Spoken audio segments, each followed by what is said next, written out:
என்னதான் குட்டியா அழகா இருந்தாலும், கடைசி நேரத்துல கால வாரி விடுறது என்னமோ இவனுங்க தான். ஸோ, வெர்டிபிரேஸ் பத்தி பார்க்கலாமா?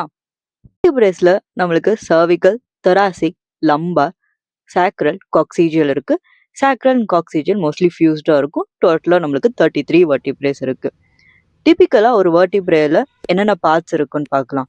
பாடி இருக்கும், பெடிக்கல் இருக்கும், லாமினா இருக்கும், transverse process and spinal process, கடைசியா வெர்டிபிரல் ஃபொராமன் இருக்கும். நம்ம மெயினா பார்க்க வேண்டியது how to differentiate between cervical, thoracic and lumbar vertebrae தான். 3 பார்ட்ஸ் வச்சு டிஃபரன்ஷியேட் பண்ணலாம். Body, vertebral foramen and spinal process.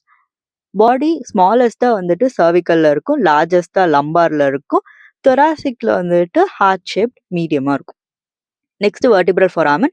Vertebral foramen வந்துட்டு லார்ஜஸ்டா சர்விக்கல்ல இருக்கும், ஸ்மால் சர்க்குலரா தொராசிக்லயும், ஸ்மால் ட்ரையாங்குலர் ஷேப்ல லம்பார்ல இருக்கும். நெக்ஸ்ட் வந்துட்டு spinach process. Spinach process C2 to C6 வந்துட்டு பைஃபிடா இருக்கும், C7ல லாங் ப்ராமினென்ட்டா இருக்கும். அதே தொராசிக்ல வந்துட்டு உங்களுக்கு லாங்கா இருக்கும், பாயிண்டட் டவுன்வர்ட்ஸா இருக்கும். லம்பார்ல ப்ராட், திக் அண்ட் பிளண்டா இருக்கும். இந்த ரீலை சேவ் பண்ணி வச்சுக்கோங்க, ஸோ தட் உங்களோட நெக்ஸ்ட் ஆஸ்டியாலஜி வைவாக்கு மார்க்ஸ் காட்டலாம்.